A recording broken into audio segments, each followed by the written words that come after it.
ध्यान दो, बात कर रहे हैं हम किस चीज की? इफेक्ट्स की। इफेक्ट्स के अंदर सबसे पहला इफेक्ट आता है आपका आई इफेक्ट। आई का मतलब इंडक्शन। दूसरा आता है आपका ई इफेक्ट। ई का मतलब इलेक्ट्रोमैग्नेटिक, बेटा आवाज नहीं आनी चाहिए। तीसरा आता है आपका आर इफेक्ट, रेजोनेंस इफेक्ट। और चौथा आता है आपका हाइपर कॉन्जुगेशन। तो ये सारी चीजें, ये जो चार इफेक्ट हैं, ये क्या क्या बताते हैं? पहले आई इफेक्ट क्या बताता है बेटा आपको? आई इफेक्ट से आप क्या समझते हैं? इंडक्शन किस में देखा जाता है? सिग्मा बॉन्ड में, सिर्फ सिग्मा बॉन्डेड कार्बन एटम। ये पाई, ये ऑल्टरनेट पोजीशन पे पाई।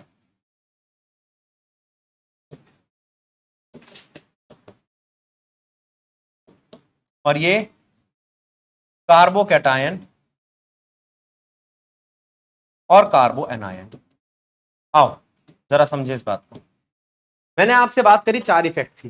ये चारों इफेक्ट मुझे आगे जाके फिजिकल प्रॉपर्टीज को समझने में मदद करेंगे। कैसी फिजिकल प्रॉपर्टी? अगर मैं आई इफेक्ट की बात करूं तो वो बात करेगा एसिडिक की और बेसिक की। ठीक है, कौन एसिडिक प्रॉपर्टी दिखाएगा, कौन बेसिक प्रॉपर्टी दिखाएगा, वगैरह वगैरह। अगर मैं ई इफेक्ट की बात करूं तो मार्कोवनिकोफ रूल इसकी एप्लीकेशन बनेगा, जो सुन चुके हो तुम 11th क्लास में, पहली बार नहीं सुन रहे आज। दूसरा आर इफेक्ट, रेजोनेंस। बेंजीन जहां आएगा अपने आप आपको रेजोनेंस वाली चीज समझ में आने लगेगी। और सिर्फ बेंजीन में नहीं होता रेजोनेंस, और कई जगहों पे होता है, वो भी देखेंगे। फिर आता है आपका hyper conjugation effect. Hyper conjugation effect की जब हम बात करते हैं तो हम बात करेंगे एक ऐसे सिस्टम की जिसमें हम कार्बोकैटायन या कार्बो एनायन की स्टेबिलिटी को समझाएंगे। क्लियर? ये इफेक्ट्स क्लियर हुए? अब आऊं बोर्ड पे। सबसे पहले देखो आप इंडक्शन इफेक्ट,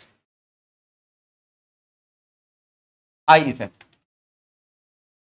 आई इफेक्ट के बारे में आपको क्या क्या पता होना चाहिए? ये सिग्मा बॉन्ड पे काम करता है, ठीक है। ये लीनियर चलता है चेन पे, और अपना इफेक्ट डिक्रीज करता जाता है। जैसे जैसे दूर होता जाता है वैसे वैसे इसका असर कमजोर होता जाता है। तो अगर कोई आपसे पूछे ये 4 कार्बन है, यहां पर क्लोरीन लगा, तो क्लोरीन का सबसे ज्यादा असर कहां है? यहां पर। इस पर असर थोड़ा वीक हो जाएगा, इस पर थोड़ा और वीक हो जाएगा, और उस पर बहुत बहुत बहुत वीक हो जाएगा। चौथे तक तो खत्म ही हो जाता है, ठीक। उसके बाद बारी आती है, ये इफेक्ट हमें बताता है एसिडिक और बेसिक कैरेक्टर।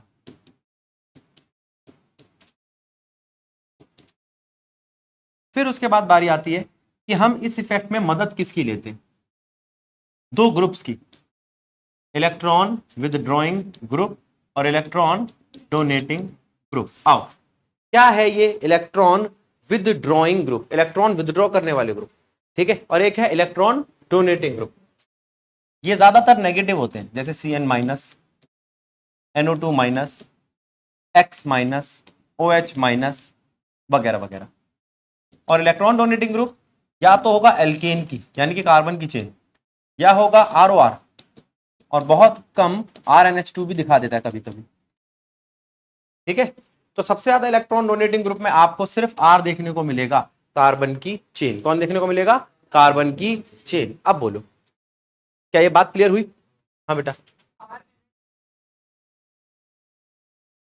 RNH2 में हम अमोनिया की बात करें, सिर्फ NH2, ठीक है। R तो उसके साथ लिखा जाता है कार्बन की चेन। NH2 कम क्यों दिखाता है, वो सब चीजें देखेंगे अभी। अब हमने सारी चीजें देख ली। अब ये देख लिया कौन है इलेक्ट्रॉन डोनेटिंग ग्रुप, कौन है इलेक्ट्रॉन विदड्रॉइंग ग्रुप, और इनका इफेक्ट क्या पड़ रहा है। अच्छा, अब मैं आपसे पूछता हूं कि ये जो कार्बन की चेन है, ये सारी सिंगल बॉन्डेड है, कहीं डबल बॉन्ड तो नहीं दिख रहा। डबल बॉन्ड दिखा तो आई इफेक्ट खत्म। उसके बाद इसके कोने में क्या लगाए? Cl यानी कि हेलोजन। कैसा है? थोड़ा सा नेगेटिव। अच्छा, अगर ये इलेक्ट्रॉन खींचना चाहता है तो इस पे कैसा असर आ जाएगा? थोड़ा सा पॉजिटिव। इस पे थोड़ा और कम पॉजिटिव, इस पे बहुत कम पॉजिटिव, उस तक जाएगा ये। अगर मैं यही ब्रांच में डाल दूं तो, अगर मैं इसको एक ब्रांच दे देता हूं तो वो ब्रांच इसका असर बांट देगी। यहां तक तो ठीक है, हल्का गया था, यहां पर बहुत बहुत बहुत हल्का, और यहां पर भी बहुत बहुत बहुत हल्का, और वहां तक जाएगा ही नहीं अवसर। जब चीज ऐसे लीनियरली चल रही होती है, अगर उसका पाथ तुम बदल दोगे तो वो 2 में नहीं बटेगी। जैसे पहले ऐसा था कि ये अपना 10 देता था, फिर 10 देता था, फिर 8 देता था, फिर 3 देता था। अब क्या होगा, 10 देता था, अब वो 8 ही 4 4 बट गया, तो अगले तक पहुंचेगा ही नहीं, उसका असर बट रहा है। ब्रांचिंग का मतलब बटना, ब्रांचिंग का मतलब उस इफेक्ट का डिस्ट्रीब्यूट हो जाना। अगर इस पे माइनस डेल्टा है तो इस पे क्या आएगा, प्लस डेल्टा, यहां पर असर बहुत बढ़ जाएगा। तो जितनी ब्रांचिंग होगी उससे आई इफेक्ट बटेगा। ये कौन सा इफेक्ट है वो ये बताएगा, ये माइनस आई इफेक्ट है। ये अगर नेगेटिव हुआ तो ये माइनस आई इफेक्ट है।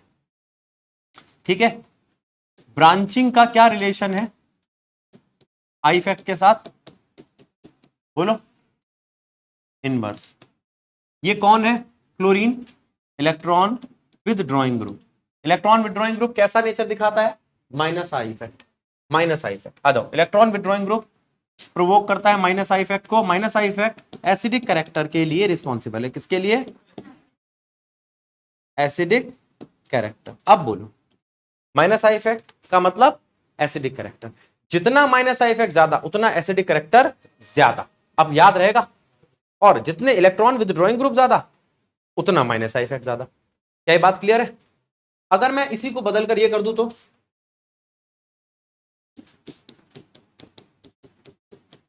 ये कैसा है, पॉजिटिव है, इफेक्ट कैसा हो जाएगा, प्लस आई। क्या ये ब्रांच से डिक्रीज होगा, बिल्कुल। ऐसा कुछ नहीं है कि प्लस आई नहीं होगा, प्लस आई भी ब्रांचिंग से डिक्रीज होगा।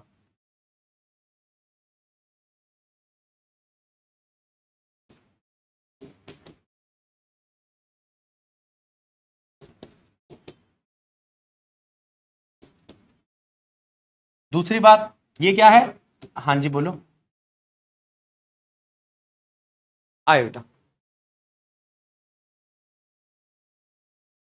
अगर इलेक्ट्रॉन डोनेटिंग ग्रुप की बात करूं तो वो कार्बन की चेन है। क्या है वो, नहीं यहां सोडियम है। ठीक है, अब जरूरी नहीं हो कोई कोई सा भी हो सकता है। अब धीरे धीरे करके हम देखेंगे, ये बात समझ में आ गई। फिर तुम्हें बोलना, एक मिनट आया, electron donating group plus I effect को प्रमोट करता है, और प्लस आई इफेक्ट किसको करता है, बेसिक कैरेक्टर को। हाँ, परमानेंट है, ये भी अच्छा पूछा है भाई। आई इफेक्ट परमानेंट है या टेम्परेरी है, लिख दो परमानेंट। कहां लिखूं, क्या हुआ, परमानेंट आ जाए।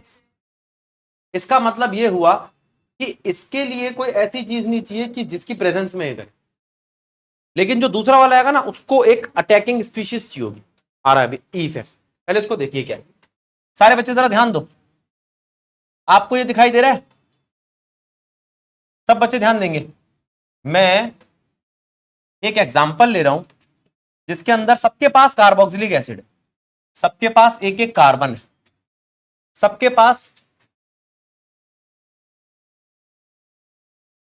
अलग अलग क्लोरीन है। देखो, एक बात सुन लो और समझ लो, जब मैं कभी आपसे कहूं ना अनस, अगर मैं तेरे से कहूं इन तीनों में से कौन ज्यादा ऐसा है या वैसा है, तो तू डिफरेंस देखेगा। क्या देखेगा, तो तू कहेगा भैया डिफरेंस तो यहां पे सिर्फ एक चीज का है। ये मैं इसलिए बता रहा हूं, मान लो कोई बच्चा ऐसा है, देखो बेटा, जिस बच्चा अच्छा वही है, एक जिसको टॉपिक आता है वो तो बेस्ट है, टॉपिक आता है, क्वेश्चन करना आता है, क्रैक कर दिया क्वेश्चन। ठीक है, एक बच्चा गधा है, आता है तो कर देगा, नहीं आता तो नहीं करेगा। एक बच्चा चलता पुर्जा, वो कब काम करता है, आता है तो कर देगा, नहीं आता तो दिमाग चला लेगा, वो जीतेगा, वो बेस्ट बच्चा है। ठीक है, क्योंकि ऐसी कई चीजें जो सिर्फ लॉजिक से ही क्लियर हो जाती है। ठीक है, उस बच्चे ने देखा कि यहाँ पे क्लोरीन गड़बड़ है, किसी पे क्लोरीन कम है, किसी पे क्लोरीन ज्यादा है।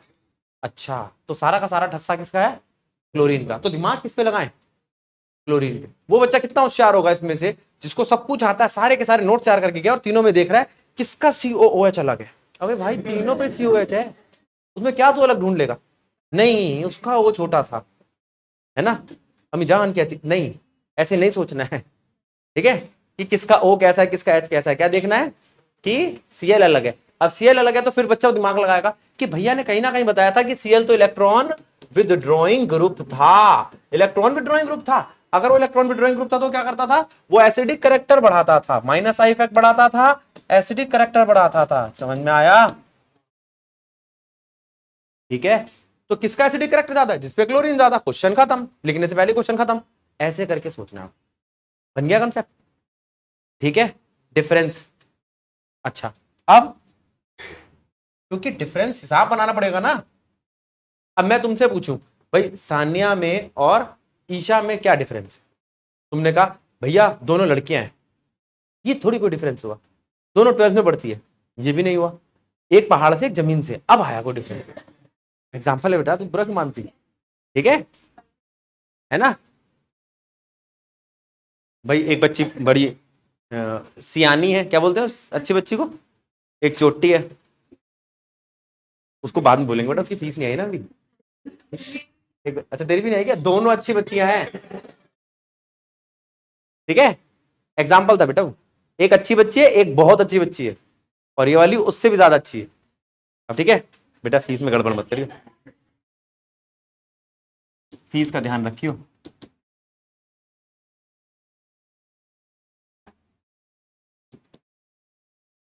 आ जाओ, क्या है दोनों, देखना तीनों। अब देखो फिर वही, कोई फर्क है? कई बच्चे पूछते हैं भैया आप एक जैसे क्यों बना देते हो, इसीलिए कि आप कृपया करके पेपर में ध्यान रखें कि किस में फर्क देखना है। इनकी बेंजीन में कोई फर्क नहीं है, इनके COOH में कोई फर्क नहीं है, अब आएगा फर्क।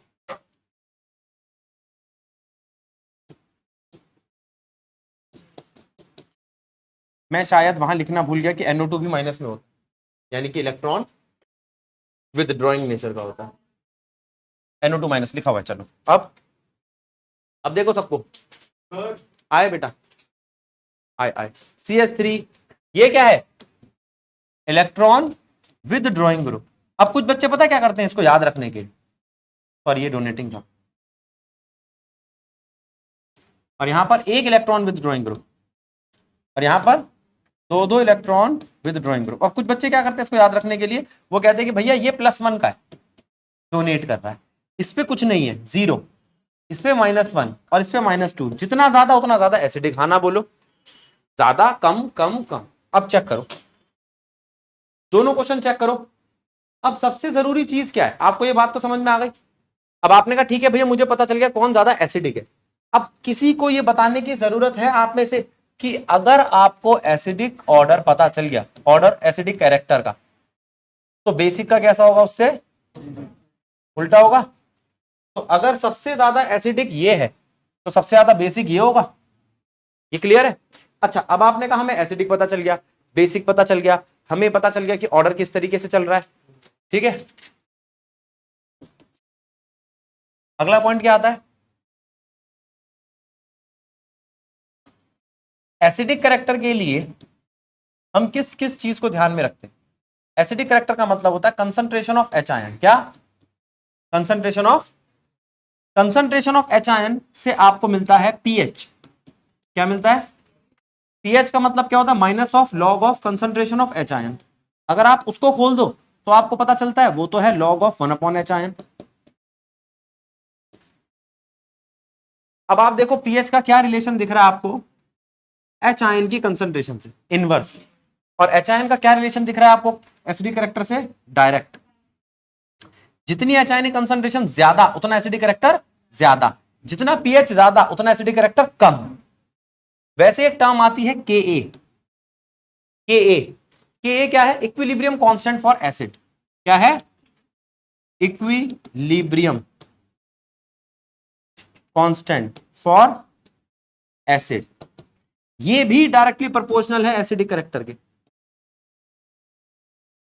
बात ठीक है? फिर आता है pKa। इसका मतलब ये होता है minus of log of Ka। मतलब pKa क्या निकला, लॉग ऑफ 1/Ka। अब Ka और pKa का क्या रिलेशन है, इनवर्स, और Ka और एसिडिक कैरेक्टर का क्या रिलेशन है, डायरेक्ट। तो एसिडिक कैरेक्टर और pKa का रिलेशन क्या हो गया, इनवर्स। तो अगर आप प्लस आई इफेक्ट बढ़ाओगे, सॉरी माइनस आई इफेक्ट बढ़ाओगे तो एसिडिक कैरेक्टर बढ़ेगा। एसिडिक कैरेक्टर बढ़ेगा तो Ka भी बढ़ेगा, Ka बढ़ेगा तो pKa, pH भी कम होगा, pKa भी कम होगा, लेकिन कौन बढ़ेंगे? Ka बढ़ेगा और pKa बढ़ेगा। रीड करो उसको ढंग से पहले, इस पेज पे काफी सारी नई टर्म आ गई है। अब इसी तरीके से जैसे अभी आपने देखा एसिडिक कैरेक्टर, बेसिक देखें, basic character directly proportional to concentration of OH ion, ठीक, inversely proportional to POH, inversely proportional to PKB, directly proportional to KB। अब मैं बात कर रहा हूं आपसे KB, PKB, PH, POH होते क्या है? पीएच क्या होता है? Minus of log of concentration of H ion, याद रहेगा क्रिश। POH क्या होता है? Minus of log of concentration of OH ion. बोल, ठीक, रोक दो इस बात को। अब PKA क्या है? Minus of log of Ka। PKB क्या है? Minus of log of KB, ठीक है। अब बोलो किसको दिक्कत है? और आपको पता होना चाहिए इसका मतलब होता है log 1 upon concentration of H ion, इसका मतलब होता है log 1 upon concentration of OH ion, log 1 upon Ka, log 1 upon KB, ठीक। इसके बाद बारी आती है आप लिखते कैसे हो इस चीज को। मान लो मैंने एक एसिड लिया RCOOH, उसको पानी दिया, तो पानी देने पर वो अपने आप को एक्वस आयन बनाएगा, RCOO minus aqueous plus H plus ion aqueous, हाँ ना बोलो, क्या बनाएगा वो? RCO माइनस एक्वस और H प्लस आयन एक्वस। मैं आपसे कह रहा हूं जब वो इस तरीके से बनाता है तो क्या आता है उसका के होता है कंसंट्रेशन ऑफ प्रोडक्ट अपॉन में कंसंट्रेशन ऑफ। आप एक काम करो, इस H2O को उठा के उधर ले जाओ, तो Kc लिख लो, Kc को H2O के साथ मल्टीप्लाई कर दो, H2O के साथ मल्टीप्लाई होते ही वो क्या बन जाएगा? H2O के साथ मल्टीप्लाई होते वो बन जाएगा Ka। A stand for acid. बना लो इसको। अब क्या करूं? Ka आ गया Kc से, Kc को पानी दिया, Ka आ गया। Ka है क्या? अब आप चेक करके बता दो, क्या आपको ऐसा लग रहा है कि Ka डायरेक्टली प्रोपोर्शनल है H आयन कंसंट्रेशन से? नहीं लग रहा तो बताओ। दिख रहा है ये तो। अच्छा, इस चीज से कभी कंफ्यूज मत होना कि H आयन और hydronium ion are same thing, एक ही बात है दोनों, ठीक, क्योंकि इसमें पानी एक्स्ट्रा है और पानी से पीएच चेंज नहीं होता, पानी का पीएच 7 होता है। ठीक है, पानी आप डालो या ना डालो उससे कोई फर्क, न्यूट्रल होता है वो। इतनी बात समझ में आई? युवराज समझ में आई?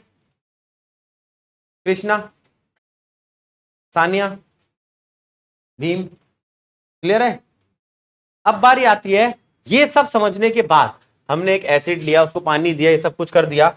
अगर मैं आपसे ये कहूं कि भैया यहां पर यही सारी चीजें करो किसी बेस के लिए, यही केसी वेसी सारी बातें पता लगाओ, तो आप पता लगा लोगे। RNH2, उसको दो पानी, ये उसका H आयन ले लेता है, क्या ले लेता है?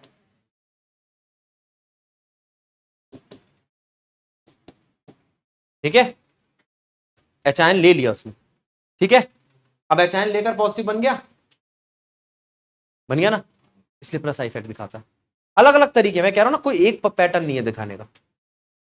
जैसे तुम कई शुरुआत में पूछते थे ना भैया इसका ही बताओ सिर्फ, तो वो धीरे धीरे जैसे एग्जांपल्स आते जाएंगे आपको बदलाव दिखता जाएगा। अब इसका आप मुझे केसी फिर के बी निकाल के दिखाओ, फिर यही चीजें सारी बताओ, इसको कॉपी मारना है, करो।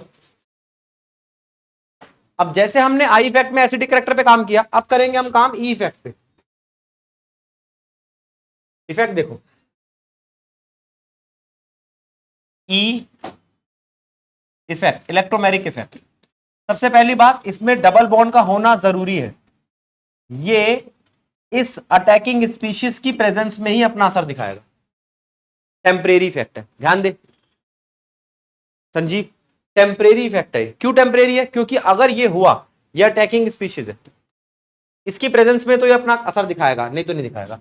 इसके आते ही जब ये इस पे अटैक करता है तो बॉन्ड तोड़कर एक जगह लग जाता है CN और दूसरी जगह आ जाता है उसका चार्ज, नेगेटिव चार्ज। ठीक, अब आपने कहा भैया होता कैसे है, मैं आपको पूरा सिस्टम बताता हूं।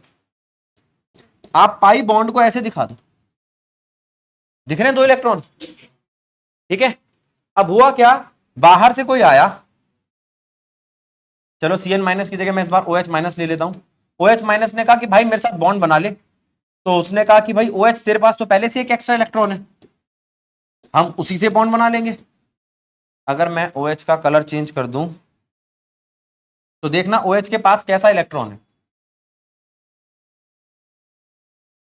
ये लो, ये OH पूरा और एक इसके पास एक्स्ट्रा, तो अपने साथ ही पूरा बॉन्ड लेकर आया।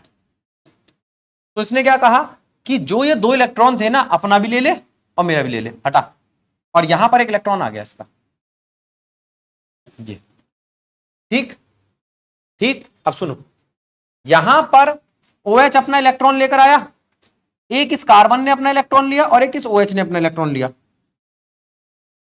तो दोनों का गठबंधन हुआ। यहां पे एक रेड वाला इलेक्ट्रॉन है और एक ग्रीन वाला इलेक्ट्रॉन है, ठीक है।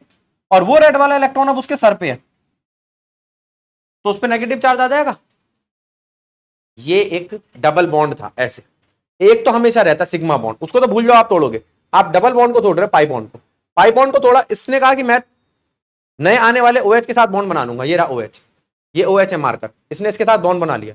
और ये जो इलेक्ट्रॉन एक्स्ट्रा बचा था किसके सर पे रह गया, इस कार्बन के सर पे, तो इस कार्बन के सर पे एक इलेक्ट्रॉन रह गया क्या, अब वो इसके ऊपर सर पे पड़ा रहेगा, ये रहा ना, इस वजह से नेगेटिव चार्ज आया। अब आपने कहा ना भैया ऐसा नहीं हुआ, ये कहां डाल दिया हमने,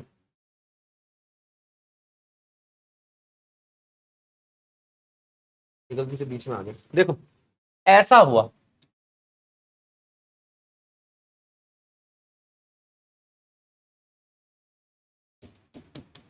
जो बाहर से आया था वो था Na+ या कोई E+ इलेक्ट्रोफाइल, कोई सा भी इलेक्ट्रोफाइल आके उसने इस पे अटैक किया और वो ये बन गया।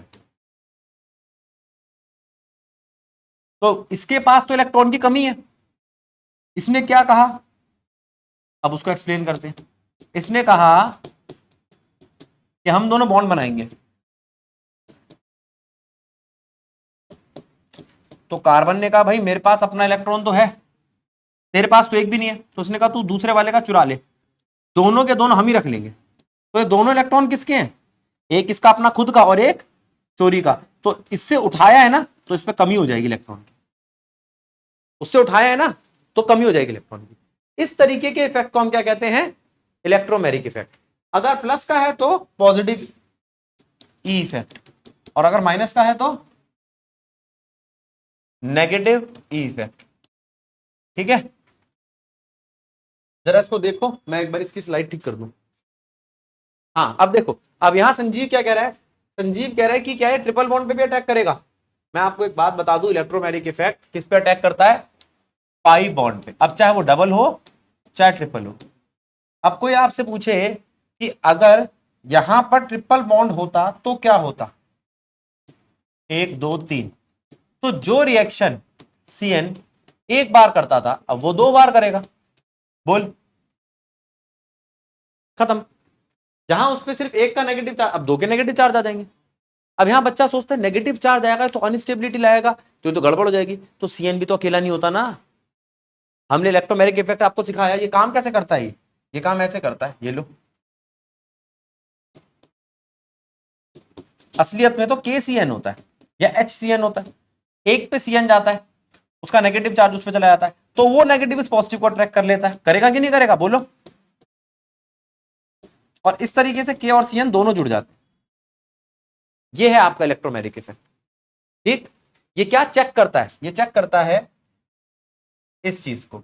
अब बताना कि क्या आपने पढ़ा है कि नहीं पढ़ा, 11th क्लास में नहीं पढ़ा हो तो कोई दिक्कत नहीं, मैं इसका नाम बता दूंगा, HCl। Cl कह रहा है कि मैं जाके अटैक करूंगा इस पे और H इस पे, इसको मार्कोवनिकोव रूल कहते हैं। क्या कहते हैं, ये मार्कोवनिकोव रूल डबल बॉन्ड पे ही लगता था, याद करो। तो ये आपका इलेक्ट्रोमेरिक इफेक्ट ही था। और अगर मैं किसी की प्रेजेंस में कराता था जैसे ऑर्गेनिक पेरोक्साइड तो उल्टा होता था, Br जाता था यहां और H जाता था यहां। आया याद?